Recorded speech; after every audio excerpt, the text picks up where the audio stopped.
What if I told you that the individual who caused you the deepest pain remembers every detail of their actions? Carl Jung once remarked, "Everything that irritates us about others can lead us to an understanding of ourselves." Yet what Jung left unsaid is crucial. What I'm about to share will dismantle your assumptions about those who refuse to admit their faults. By the end, you'll grasp why some people rest easily at night, while you lie awake, reliving every word, every moment, and every expression of hurt that appeared on your face during their betrayal. Some nights, you lie awake replaying the pain over and over, while the person who caused it sleeps soundly as if nothing ever happened. Comment 1 if you've felt that imbalance. Comment 2 if you've learned to let go and reclaim your peace. Let me begin with a chilling truth. They remember everything. The one who broke your trust, who left you doubting your own reality, who made you feel as if you were going insane, they recall every detail. Every word they spoke, every broken promise, and every instant they witnessed you collapsing beneath the weight of their betrayal remains clear in their memory. According to Carl Jung's groundbreaking theory of the shadow self, each of us harbors aspects of ourselves we'd prefer to ignore. Through decades of clinical work, Jung learned that the more we repress these unwelcome truths, the stronger they become. But here's where it takes a darker turn. Those who hurt you are not dealing with forgetfulness. Instead, they engage in something far more deliberate, what Jung termed shadow projection, the unconscious process of rejecting their own darkness and forcing you to carry it. Yet there's something even more unsettling about this behavior. If you've ever questioned how someone can wreck your peace and then carry on as if nothing occurred, what follows will alter your understanding of human nature. Carl Jung once said, "The meeting of two personalities is like the contact of two chemical substances. If there is any reaction, both are transformed. But what happens when one person resists transformation? When they prioritize comfort over awareness, denial over growth, they do not simply forget, they choose to forget." Remembering would demand something. Most people are unprepared to face true accountability. And accountability, as Jung revealed through his pioneering work with patients, requires the most frightening task of all authentic transformation. As Jung wrote in his personal letters, the most terrifying thing is to accept oneself completely.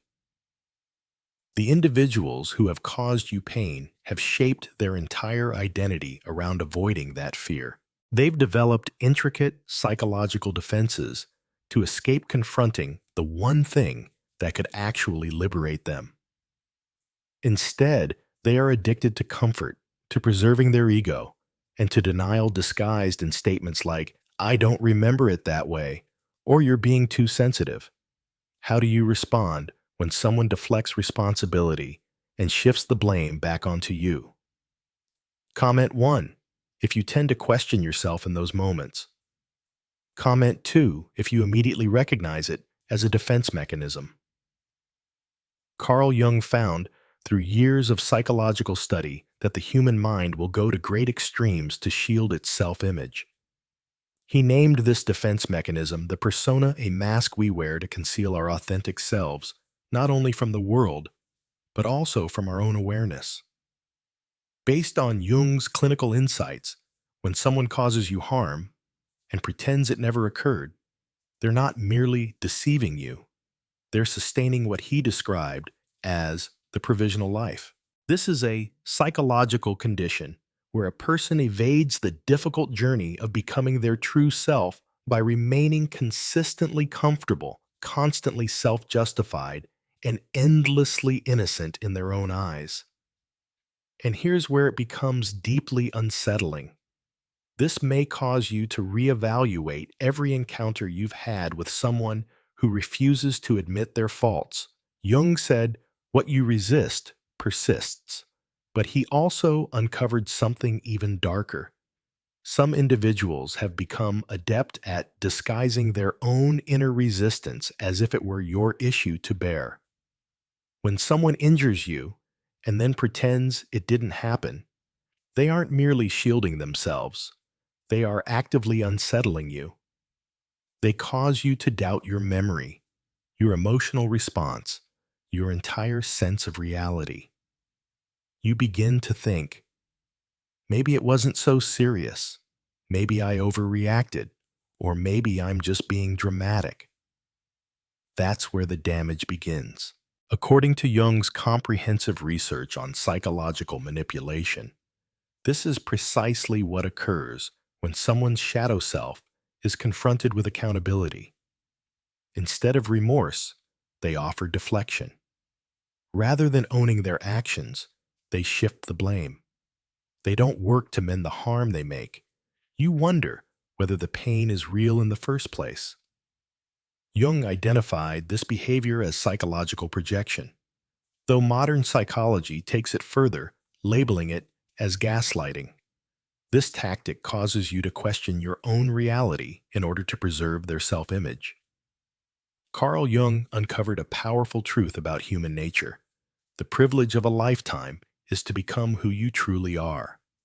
However, some individuals have tapped into what they see as an even greater advantage, the privilege of avoiding personal growth entirely by perfecting the use of strategic silence. Their silence is not random. It isn't passive. In fact, it's not true. Silence at all. It's a calculated weapon. What I'm about to explain will shed light on why you felt so disoriented, so mentally overwhelmed, and so desperate for closure that never arrives. And it will help you understand why their strength seems to grow each time you feel weaker, especially when they vanish into silence after hurting you. That silence is not a void, it's a form of control. Jung wrote at length about the power dynamics that play out in human relationships. He grasped something essential that often goes unnoticed. Silence transfers the weight of confusion onto the one who is already suffering. Reflect on this. When they remain silent, you begin to fill in the gaps. You replay every interaction in your mind, overanalyze your emotions, second-guess your reactions, and cling to the hope of a reply that never comes. You scrutinize every word, gesture, and encounter, searching for regret that doesn't exist. This is no coincidence, it's the whole strategy. Carl Jung once said, "Your vision becomes clear when you look into your heart. Who looks outside dreams. Who looks inside awakens." Yet these individuals have crafted their entire sense of self around external projection. They force their unacknowledged guilt onto you, allowing themselves to walk away untouched while you carry the emotional burden. Based on Jung's research into unconscious competence, some people become highly skilled at emotional manipulation without deliberate intent. They develop a natural instinct for shifting emotional responsibility onto others, ensuring they remain insulated from the repercussions of their actions. Here's the most startling truth about those who weaponize silence and insight from Jung's most controversial studies that reveals the core of their behavior. Jung found that when silence is used intentionally, it fosters what he termed psychological dependency. The more they withhold the response you long for, the more intensely you crave any sign of recognition. That longing fits their intentions perfectly. It places you in a vulnerable position, one where you start chasing them, loosening your boundaries, and retreating from your own truth just to receive any form of reaction. You find yourself feeling thankful for the smallest bits of attention from the very person who should be the one seeking your forgiveness. Jung once said, "The cave you fear to enter holds the treasure you seek."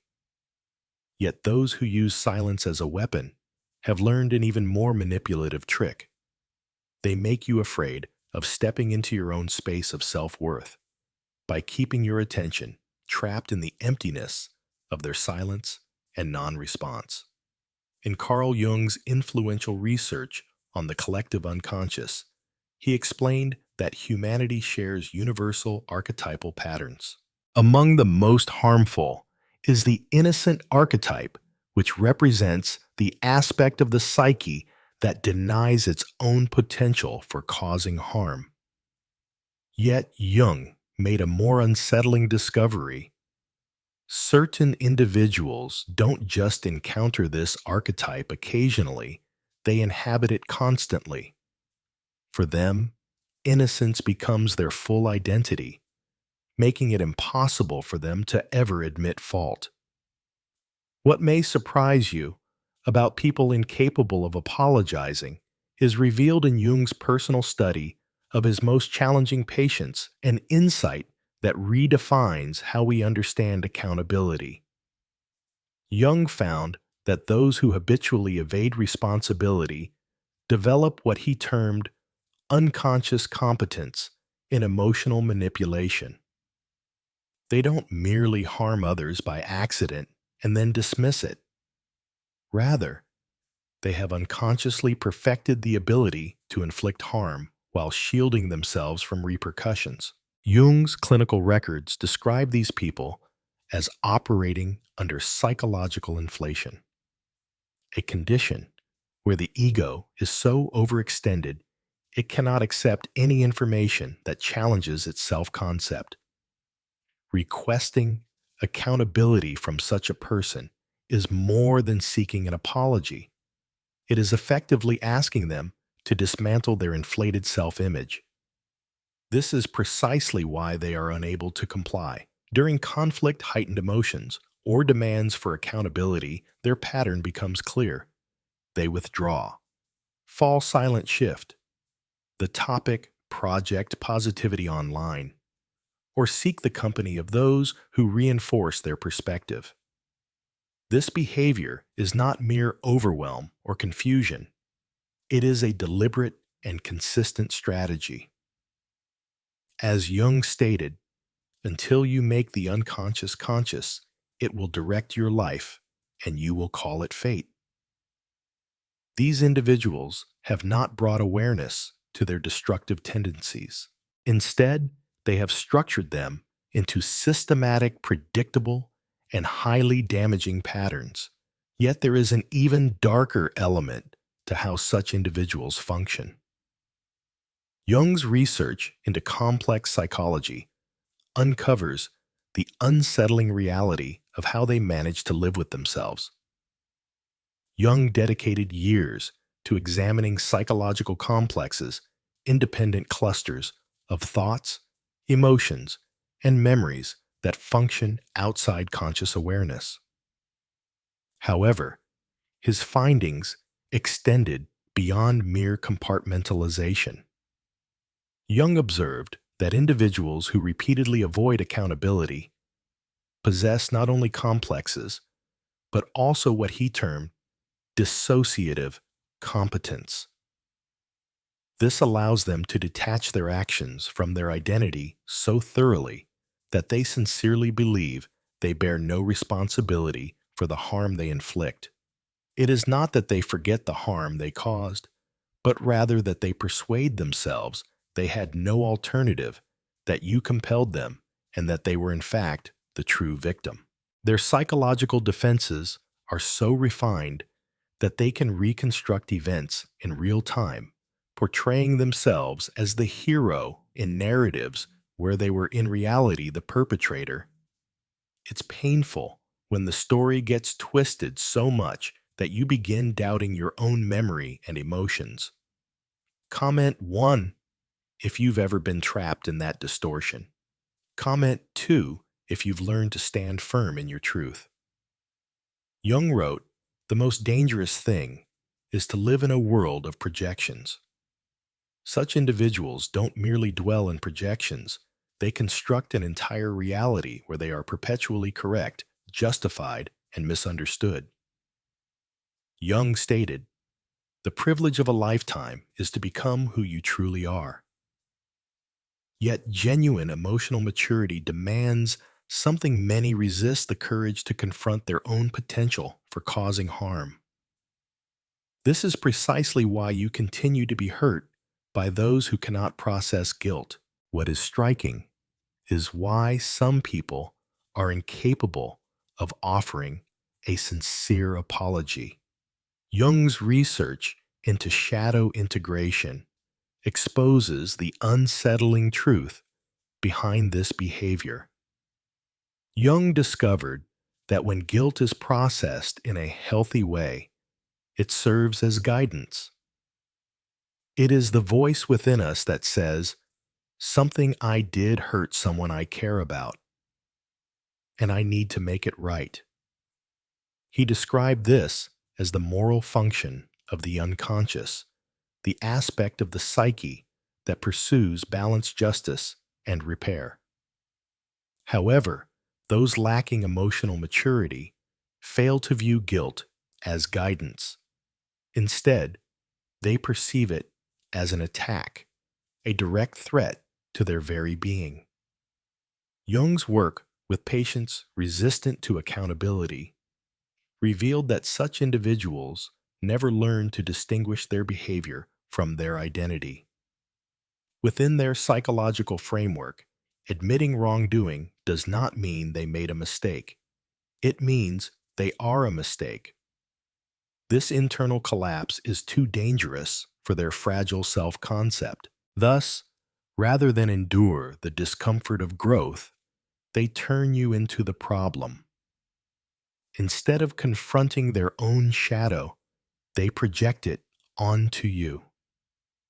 Rather than doing the work of integration, they retreat into the comfort of denial. Jung wrote, "One does not become enlightened by imagining figures of light, but by making the darkness conscious." Such individuals take the opposite path, keeping their darkness unconscious by forcing you to carry it for them. Jung realized something crucial about those who continuously avoid engaging with their shadow. His insight clarifies why a gentle confrontation about their behavior can suddenly make you feel like you are trapped in a battle you never initiated. Jung identified ego defense mechanisms as psychological strategies the mind employs to shield itself from threatening truths. Yet he also observed that some individuals transform these defenses into an entire way of living. Demanding accountability from someone whose entire identity rests on avoiding responsibility is not simply requesting an apology, it is essentially asking them to dismantle their whole psychological foundation. Jung's clinical notes reveal that people in this state do not perceive your pain as information. They experience it as an attack. Your plea for understanding becomes a declaration of war. Your vulnerability, a weakness to exploit, and your truth, an enemy to be conquered. Jung discovered that such individuals devote so much energy to fortifying their ego with defenses that they lose access to their own empathy. They are unable to sit with your pain because they have never learned how to sit with their own. Jung described this as psychological rigidity, a fixed inability to adapt, grow, or change when confronted with new information. They remain stuck in what he termed the provisional life, continuously avoiding the deeper journey of becoming their authentic self. One of Jung's most important insights into emotional development explains why you continually expect depth from people who can only function at a superficial level. Jung recognized that not all individuals function at the same stage of emotional development. He wrote, "The meeting of two personalities is like the contact of two chemical substances.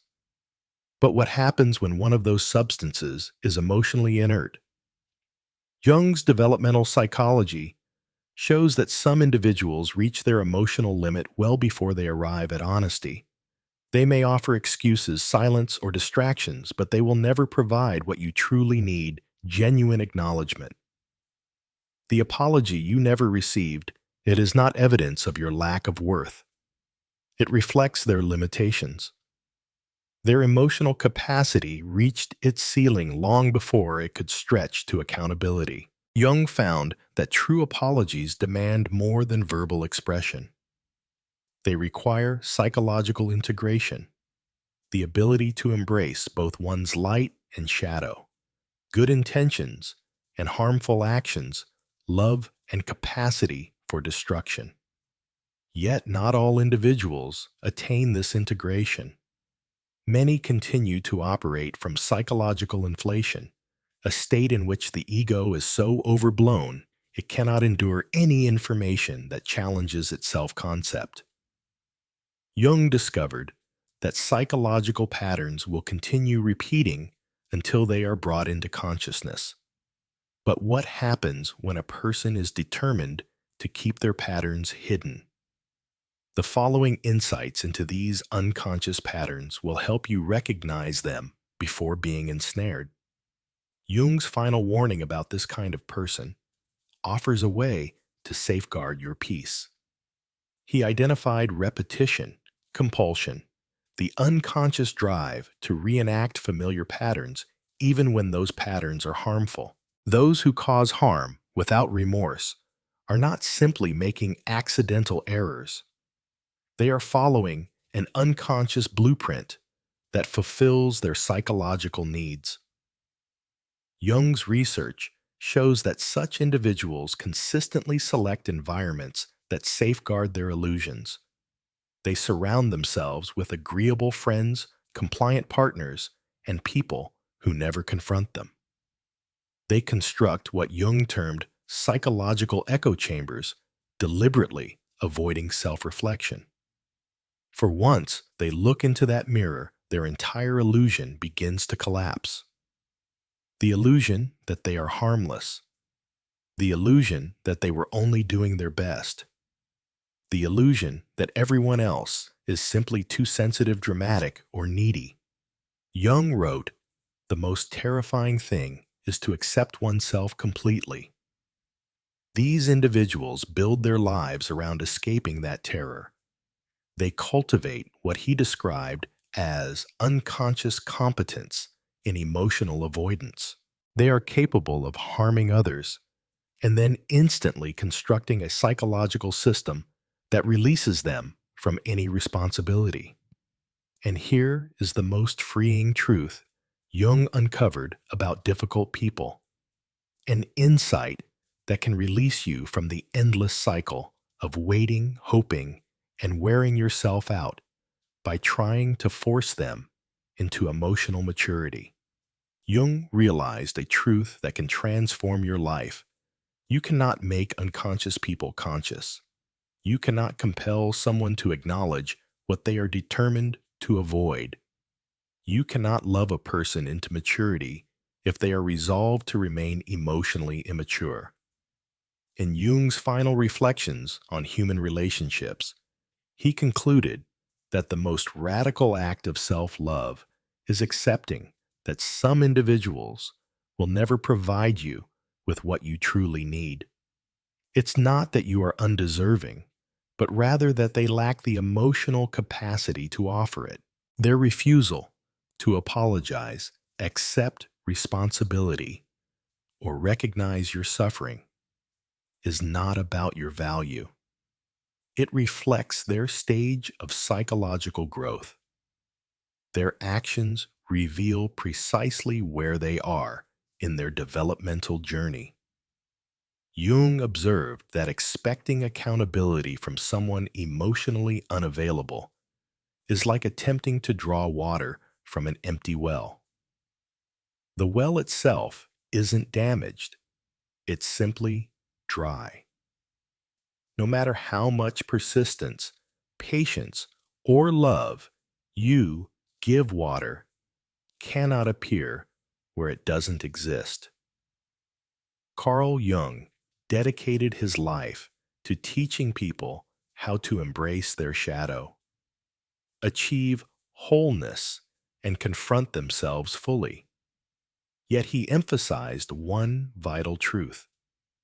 This process is voluntary.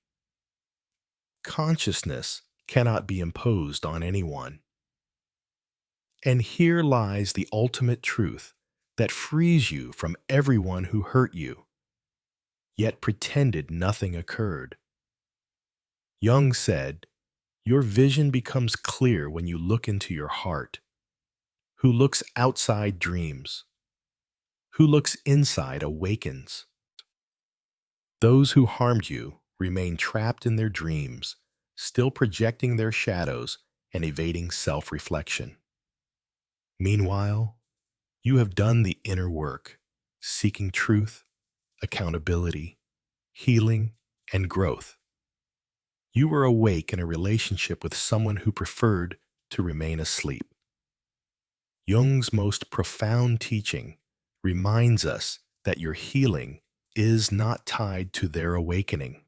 Your closure does not rely on their awareness. Your peace does not require their approval. Your worth is not dependent on their recognition. The one who hurt you and pretends it never happened knows exactly what they did. They recall everything, but they lack the psychological ability to confront the truth of their actions. Now, you know your next step.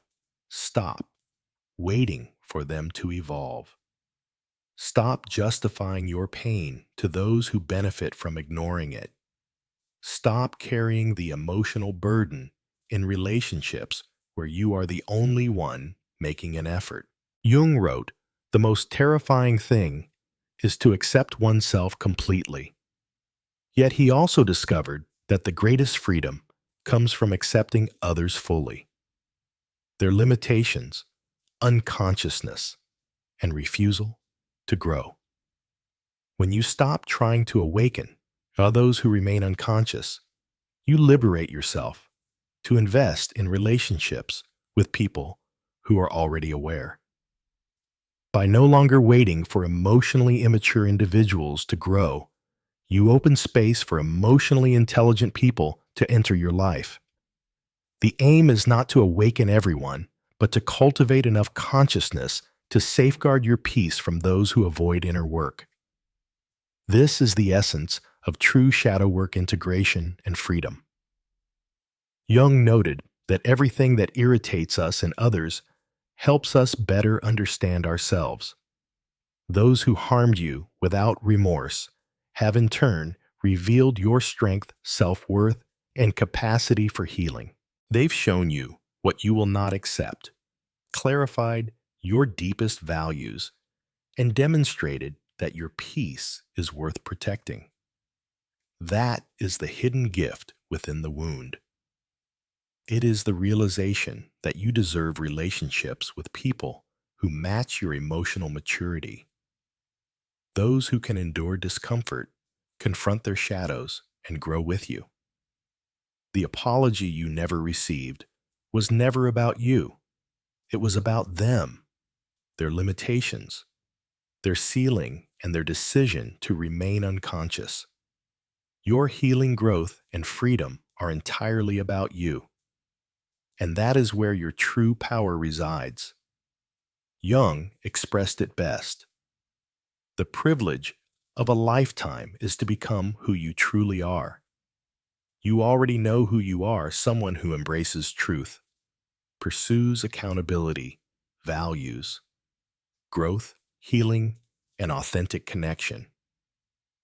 And that is precisely the type of person you should seek in return. Do you believe that healing comes from waiting for an apology or from creating peace within yourself? Comment 1 if you're still holding space for apologies you never received. Comment 2 if you've chosen to move forward and invest in people who match your emotional maturity. Thank you sincerely for accompanying me on this exploration. If you gained value from today's discussion, please remember to subscribe to the channel and share it with someone who may benefit.